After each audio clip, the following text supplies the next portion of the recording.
The clatter of silverware against plates fades as a single sentence cuts through the air like a knife. My fork, hovering halfway to my mouth with a heaping bite of mashed sweet potatoes, freezes mid-air. You're nothing but a parasite. Pack your things. You need to leave this house. My father's words, sharp and unyielding, hang over the Thanksgiving table in the middle of our modest living room in Oak Ridge, California. The sweet potatoes suddenly taste foreign, bitter even. I glance across at my mother, hoping for some glimmer of understanding, some sign of protection. But Linda, once the heart of this family, is staring intently at her untouched salad, methodically moving a string bean from one side of the plate to the other. Across from me, my younger sister Kayla, barely 17, clutches her water glass, eyes wide and fixed, trembling in disbelief. The timing makes this betrayal sting even deeper. I spent the entire morning in the kitchen, basting the turkey, whipping the potatoes, preparing 3 pies from scratch. I had smiled while my father and siblings lounged on the couch, watching football and laughing at commercials.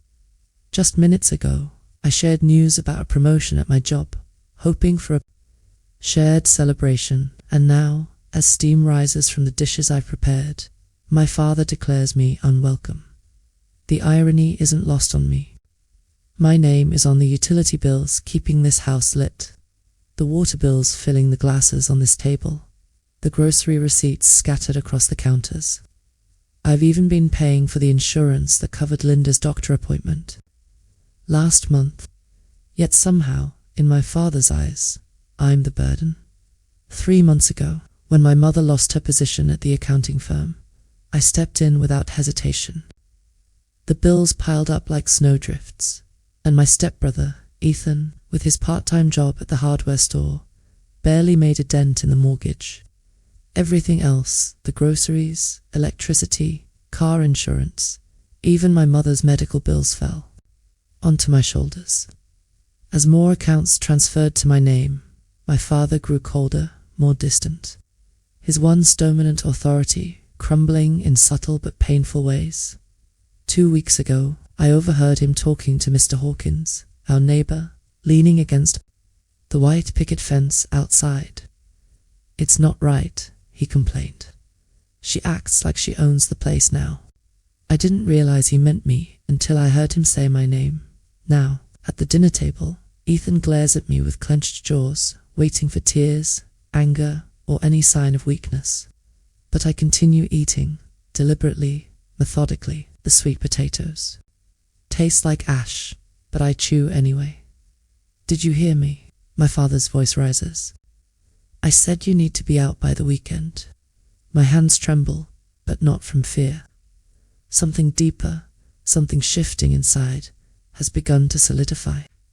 I place my fork down, set my napkin neatly beside my plate, and meet my father's gaze. "I understand perfectly," I say, calm and steady. No tears, no shouting, just quiet, deliberate composure. Ethan blinks, caught off guard by my calm. Silence stretches until my mother speaks, not in defense of me, but to request a favor. "Blair," she whispers, "you'll still cover my medical insurance this month, right? I have an appointment Tuesday." There it is. The full picture crystallizes in painful clarity. I am not family. I am a financial resource. Not a daughter, just a signature at the bottom of checks. I rise from the table, carrying my plate and Kayla's empty glass. "Of course, Mom," I answer evenly, despite the hollow ache spreading in my chest. "I'll take care of it before I leave." In the kitchen, my mind catalogues everything in the house tied to my name. The high-speed internet I upgraded for Kayla's remote schoolwork, the refrigerator I replaced when the old one broke, the transferred utility accounts I saved from disconnection.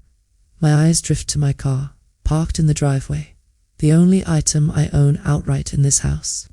At least I have that. Kayla enters the kitchen quietly, placing her plate beside the sink.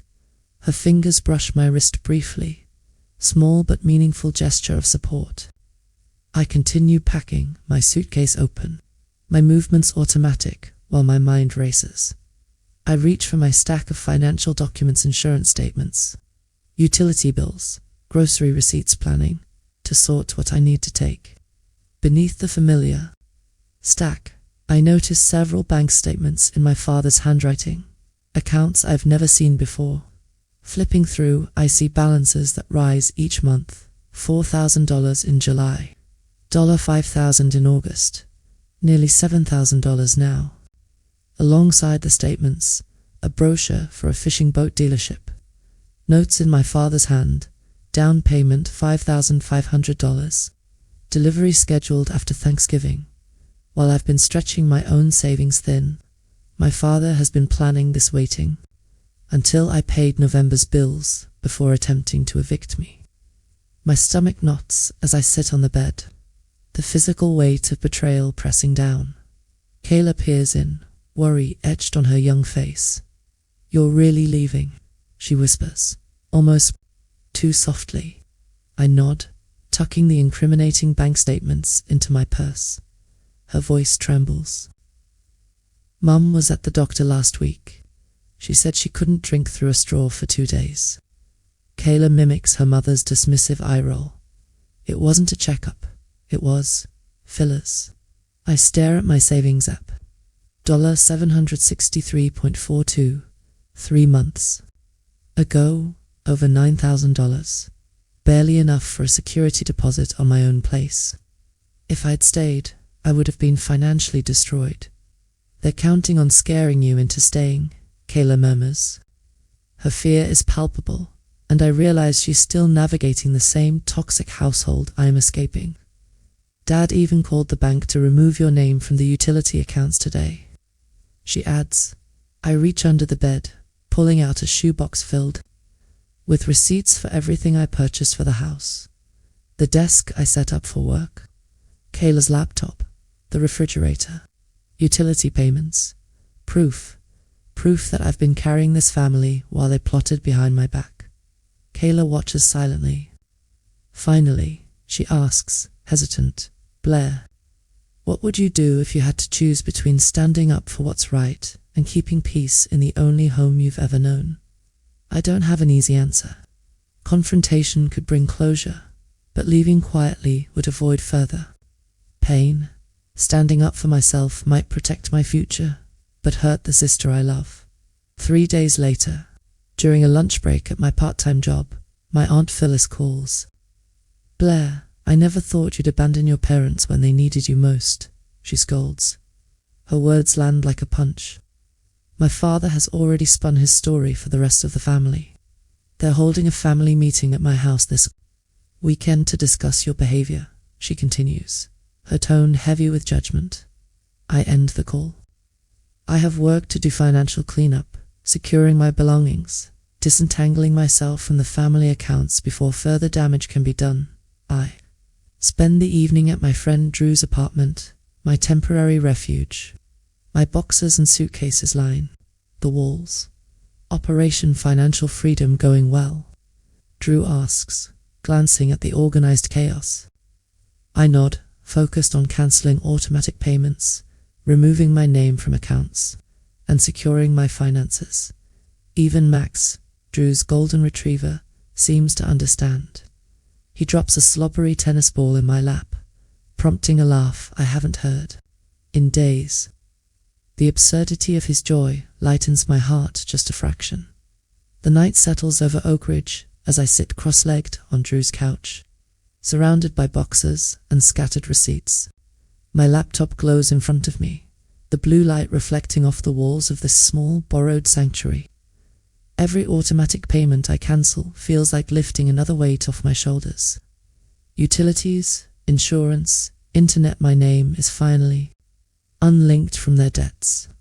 The laughter and shouting that haunted my Thanksgiving no longer echoes in my ears. Only the quiet hum of the apartment and the occasional bark of Max, Drew's loyal golden retriever, remind me that life outside my parents' chaos continues. I tap the keyboard methodically, setting new passwords, turning on enhanced security. alerts for my bank and credit cards. Drew leans over my shoulder, her presence calm and steady. "We should set up fraud alerts too," she says, pointing to the notifications on my banking app. "Better safe than sorry." I nod. Each precaution I take feels like a brick in the wall I'm building between the life I had and the life I'm reclaiming. Every attempt my family made to manipulate me financially, every text, call, or threat is documented in my notebook. Receipts, bank statements, copies of emails, everything. I've spent years thinking of this house as my family, and now I realize it was never truly mine. 3 days after my escape, my phone buzzes with a call from my mother. "Blair, what have you done?" she demands. Her voice is sharp, urgent, and full of accusation. I grip the phone tightly, knuckles white. She continues, "You left us high and dry. How could you?" I stay calm, letting her words wash over me without stirring anger. "I left because this wasn't safe," I answer, evenly. "I've been managing the household finances for months while you and Dad spent money on things that weren't necessities." Her voice wavers, just slightly. "But we're your family," she pleads. I stare at the receipts spread across Drew's kitchen table. My contribution to every bill, every grocery run, every medical expense. Family doesn't call you a parasite at Thanksgiving. Family doesn't kick you out while demanding you cover the mortgage and utilities. Family doesn't do that, I say simply, hanging up before she can manipulate further. Later that evening, Drew sits beside me with a mug of tea. "You've done everything right," she says, her tone both supportive and factual. "Your parents can't access anything without your direct approval now. No accounts, no bills, no money." A strange sense of calm washes over me. For the first time in months, I feel in control. My emergency fund, though depleted, is slowly rebuilding. My life is finally mine to manage. Then comes the pounding on the door. My heart leaps, Max sparks. Wildly, I peer through the peephole and see my father's face, red and contorted with rage. "Open this door now," he shouts. His fists slam against the wood, splintering the lock around the handle. My stomach knots. Drew stays calm. "Call Novosintezione," she instructs quietly. My hands shake as I dial.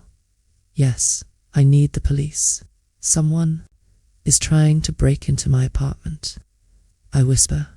The authoritative voice of the building security guard cuts through the chaos. "Sir, step away from the door immediately. This is private property." My father's shouts rise in fury, but the sirens wailing in the distance begin to override his voice. Within minutes, 2 officers arrive, escorting him down the hall in handcuffs while he continues shouting that I'm destroying the family. Officer Rodriguez listens attentively as I describe the financial manipulation, the unauthorized attempts to access my accounts, and today's violent outburst. "Would you like to press charges for the attempted break-in?" she asks. "Yes," I say quietly, but firmly, "and I'd like to file for a restraining order." Even then, I feel a strange mix of guilt and relief. Was this response too harsh? Could I have avoided the confrontation? But the years of manipulation, the threats, and the financial abuse leave no room for hesitation. Drew nods, supportive, silently reminding me that protecting myself is necessary, not cruel. The next morning, a new wave of manipulation hits. My mother has taken my laptop and camera, claiming them as collateral for what I supposedly owe. Tessa's text informs me she pawned them for $300, though their true value exceeds $2,000. I feel a surge of anger and disbelief, but it's tempered by the documentation I've maintained. Serial numbers, receipts, everything. Officer Williams assists in filing the theft report, her professionalism a sharp contrast to the chaos of my family's antics. For the first time, the system feels like it's working in my favor. It's a strange, empowering reversal. I'm no longer at the mercy of their lies and schemes. Meanwhile, my phone continues buzzing with calls from relatives, many of whom I haven't spoken to in years. Aunt Sarah is the first I answer. "Blair, I heard about your father. I'm so sorry. We had no idea it was this bad," she says. The story I thought would remain twisted in my parents' favor is now spreading. Through witnesses and concerned relatives, the truth is finally surfacing, as Drew helps me mount security cameras at the apartment entrance. I feel a renewed sense of control. The cameras aren't just devices, they're symbols. This time, I am watching, safeguarding the life I am building. The boundaries I've set days pass, and my parents begin to negotiate, their pleas thinly veiled behind concern and guilt. My mother calls, attempting a compromise. "If you drop the theft report, you can come back home. Your room will be just as you left it." The rehearsed tone is obvious. I visualize my father nearby, nodding in approval. I respond with calm precision. I have copies of all financial contributions I made for this household. Bank statements, receipts, texts asking me to cover unnecessary expenses. Would you like me to present these as evidence? Silence follows, confirming what I already suspected. They know the truth cannot be denied. Officer Williams accompanies me back to the house to retrieve my remaining belongings. The house feels smaller than I remember. Every step is deliberate. Each item I reclaim, each receipt I show, reinforces the reality. This life was never theirs, to manipulate it was mine. My mother hovers, protesting that the furniture belongs to the family, but I present my receipts and documentation. Officer Williams watches, attentive, and my mother retreats, speechless. My boxes are loaded into my car, and for the first time, I feel the freedom of ownership, both physical and emotional. Then, a final confrontation. My father appears, holding the spare keys to my car. He demands discussion of what I owe, gesturing to the vehicle. Calmly, I present the title and registration in my name. Officer Williams steps forward. Slowly, my father releases the keys. The triumphant, towering figure reduced to a man stripped of authority and control. I slide into my car, feeling the culmination of months of preparation, planning, and documentation. Neighbors watch, witnesses to the drama my parents attempted to stage. In the rearview mirror, Kayla appears in the doorway, uncertain but hopeful. Her tentative wave carries a message. Strength can grow even in the shadow of manipulation. As I drive away, the sunlight streaming over Oak Ridge streets feels warmer than ever. I've chosen myself, and that choice carries with it responsibility, freedom, and peace. My savings account slowly rebuilds, bills are managed, and every decision is now mine alone. 3 months later, life has transformed. The apartment is mine, the choice is mine, the peace mine. I've hosted Thanksgiving for the first time in years. The dishes mismatched but authentic. The table filled with friends and loved ones who value me for me, not for what I provide financially. Kayla, having moved into her dorm, is thriving, navigating her own independence, bolstered by lessons learned from my journey.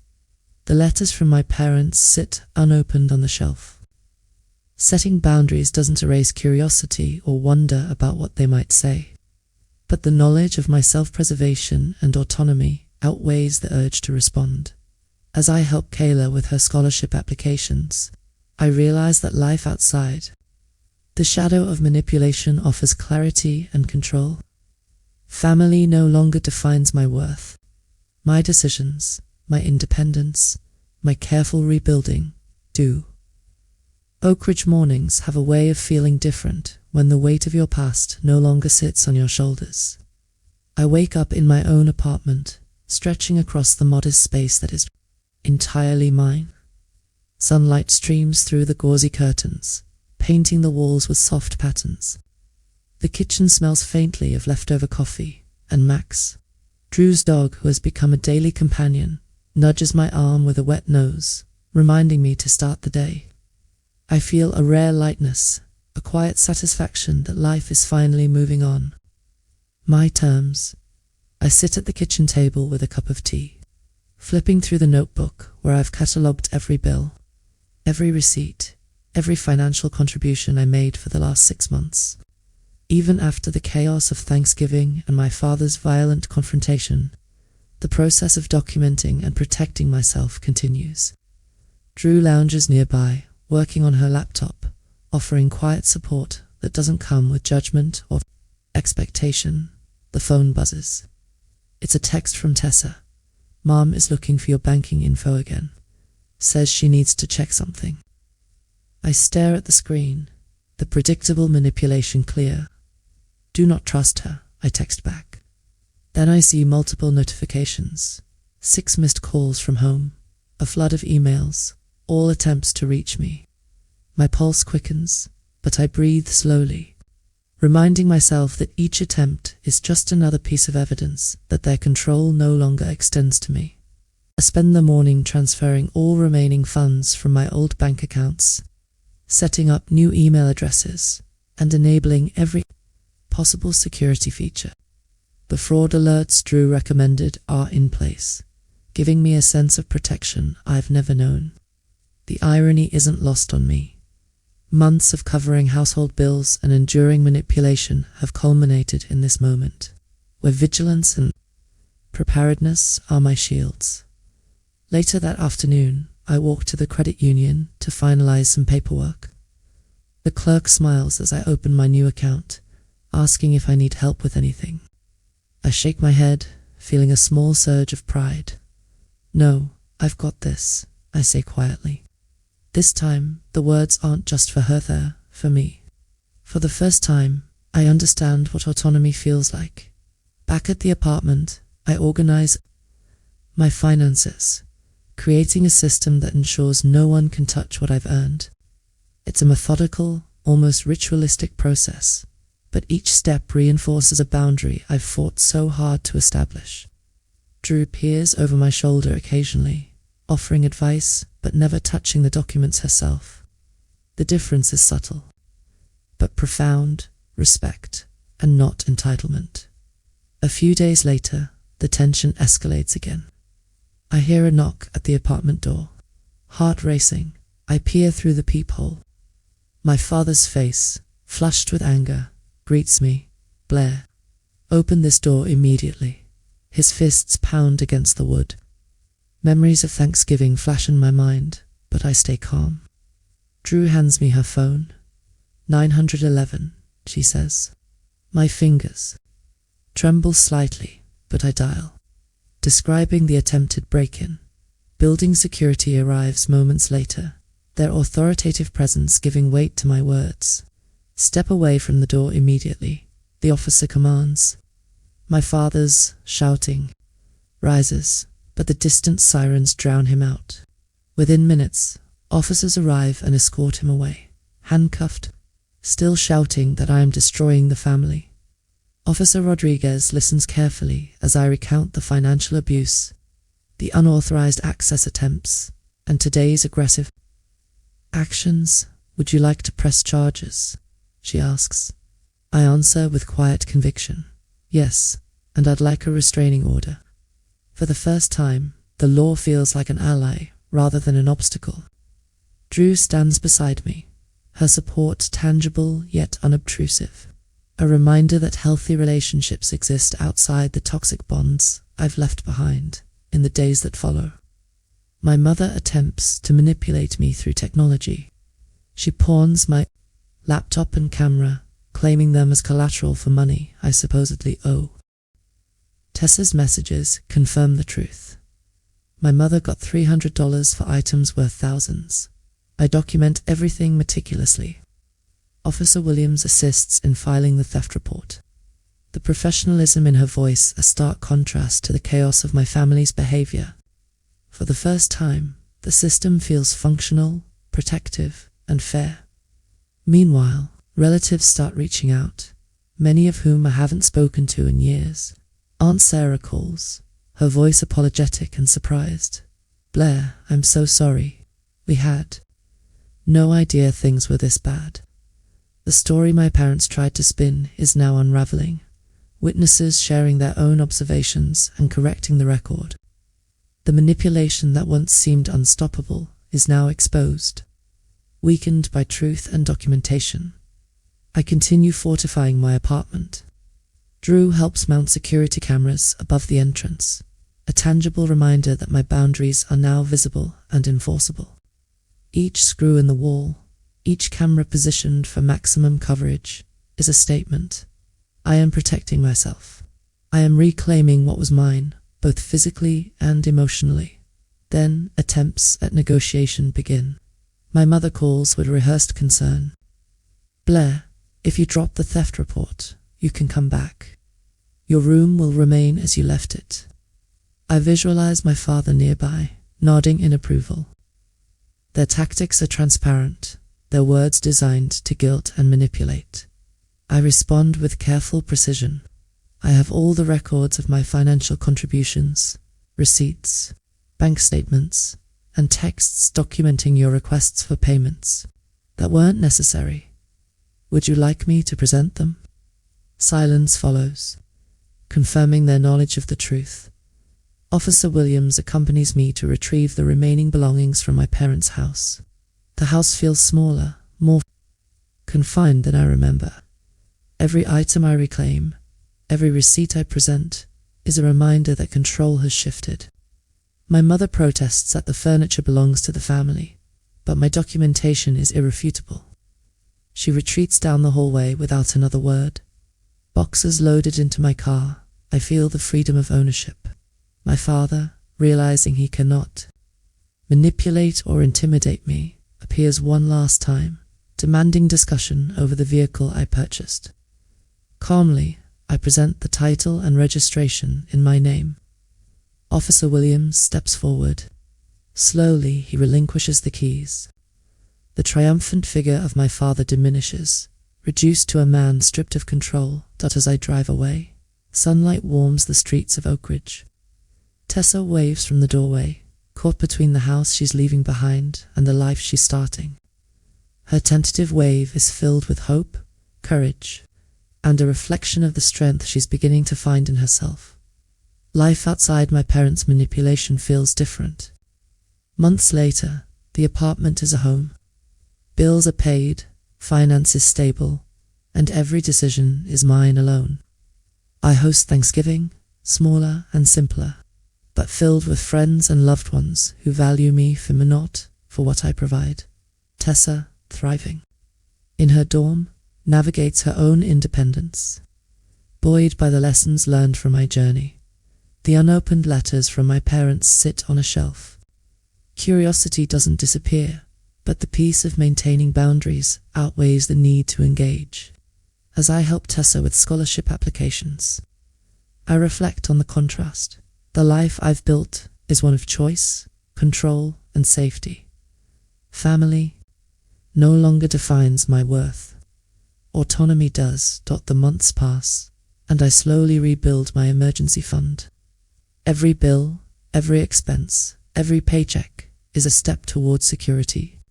Each small victory, painting a wall teal, buying furniture I chose myself, hosting a meal without obligation, is a testament to independence.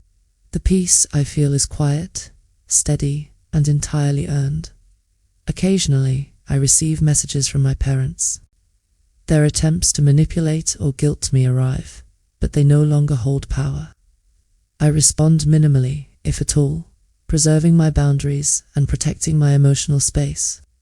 The law, documentation, and my careful planning ensure that I am safe. Max curls beside me as I review the day's tasks, the apartment filled with the hum of independence. Drew's quiet presence, Tessa's growing confidence, and the freedom I've reclaimed form a life that is fully mine. The lessons of manipulation, betrayal, and financial control have shaped me, but they no longer define me. Oak Ridge feels like a city of possibility now. Streets, buildings, and neighbors that once bore witness to my parents' schemes are now backdrops to a life I control. Each decision, each boundary, each cautious step forward reinforces the truth. I am the architect of my own future. The first winter in Oak Ridge feels quieter than I expected.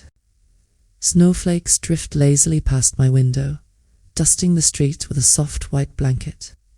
The apartment smells faintly of cinnamon from the candle I lit while unpacking boxes I had left behind in Drew's guest room. For the first time in years, I am fully in control of my environment, my finances, and my schedule. No one demands my attention, no one claims entitlement to my resources, and no one questions my decisions. It is a freedom I am still learning to breathe in, like air long withheld. Tessa calls almost every day now. Our conversations have changed. They are no longer tinged with fear or confusion, but with curiosity and excitement. She tells me about her classes, her dorm, and the friends she's making. I listen and offer guidance when needed, but mostly I let her find her own way. Watching her grow into independence reminds me of the lessons I've learned through my own escape from my parents' manipulation, helping her navigate scholarship forms, budget plans, and dorm life is a chance to give her the tools I wish I had had at her age. The memory of that Thanksgiving still surfaces sometimes. My father's words, "You're nothing but a leech," echo faintly, but they no longer carry the weight they once did. I remind myself that his anger was never about fairness, it was about control. The evidence I collected, the police reports, the security measures, all of it was designed to reclaim what is rightfully mine and to ensure that no one could weaponize my generosity again. I think about my mother's casual tone when she claimed she had pawned my laptop and camera, and I smile slightly. The system worked. Justice, even in small ways, was tangible, enforceable, and empowering. One Saturday afternoon, Drew and I take Max for a walk along the Oak Ridge River Trail. The sky is clear, and the river glistens under the sun. The rhythm of Max's paws against the pavement, the occasional bark, the laughter of children playing nearby, all feels normal and safe. I realize that I am finally moving forward, not just surviving, but living. Back in the apartment, I sort through a box labeled keepsakes.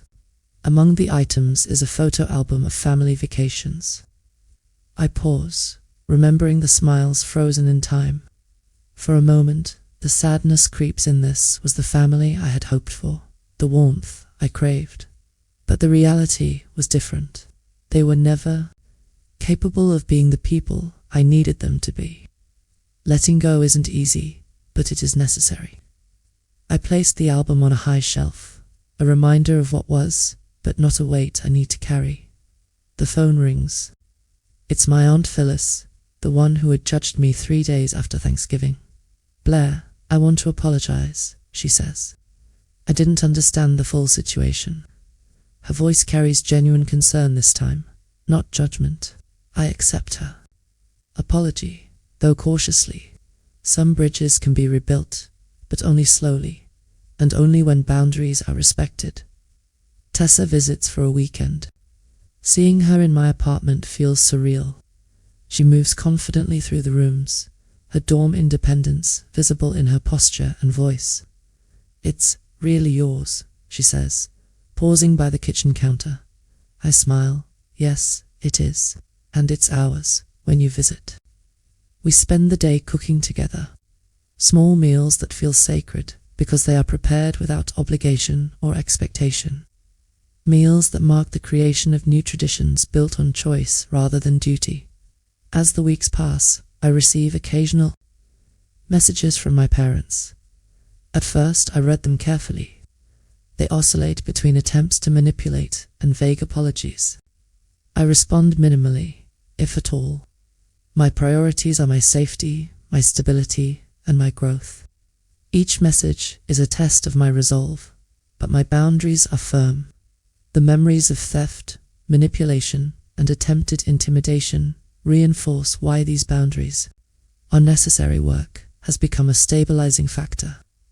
My part-time job is modest, but it gives me structure, a routine, and a sense of accomplishment. I begin searching for full-time opportunities, using the skills and knowledge I had cultivated. Over the years, each application, each interview, is a step toward a life where I am valued for my contributions, not exploited.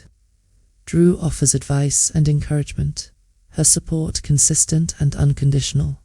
One evening, as I prepare dinner, I glance at my growing bank balance. It is modest, but it represents months of discipline and careful planning. The emergency fund I had depleted to keep my family afloat is rebuilding steadily. Every dollar saved is a reminder that I am capable, resilient, and deserving of security. I think about the times I skipped meals or spent nights worrying about unpaid bills. That anxiety has faded, replaced with a quiet confidence. I receive a text from Tessa. Mum and Dad are looking for a place.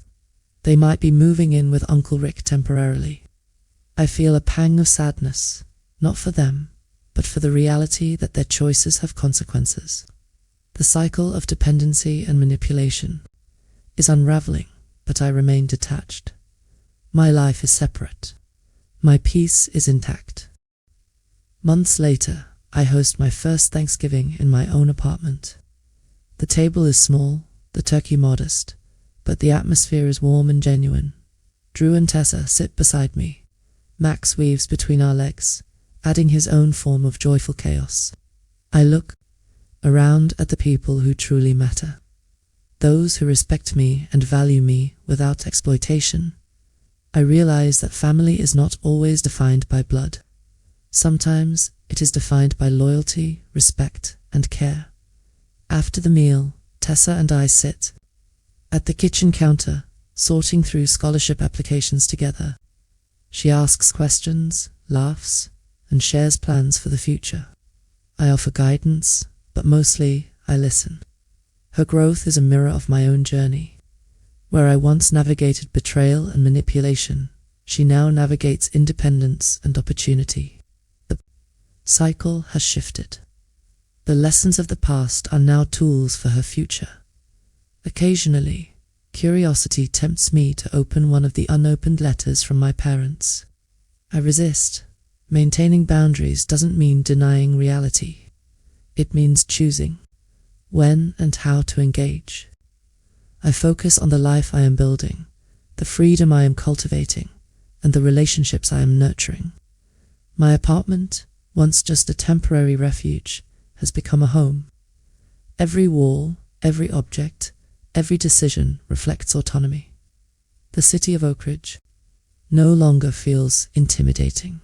Its streets, parks, and cafes are neutral spaces, backdrops for the life I control. I walk through the neighborhood with confidence, greeting neighbors who now recognize me as an individual, rather than an extension of my family. Some still watch cautiously, recalling the events that unfolded months ago, but their attention no longer holds power over me. As winter turns to spring, I continue rebuilding. My savings grow, my apartment becomes increasingly personalized, and my sense of self strengthens. Each day is a choice, each decision a reclamation of autonomy. I paint, cook, and organize without interference. The anxiety and fear of past manipulation have been replaced with a quiet strength, a foundation of resilience. Tessa thrives in her dorm, navigating her studies and social life with a confidence I am proud to witness. Occasionally, she asks for advice, and I provide it freely, knowing that the guidance is rooted in experience and care, not obligation.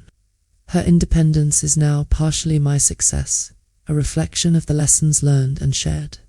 Occasionally, messages from my parents slip through the cracks of my boundaries. Their tone alternates between guilt, manipulation, and vague attempts at reconciliation. I maintain my limits. I respond minimally, if at all.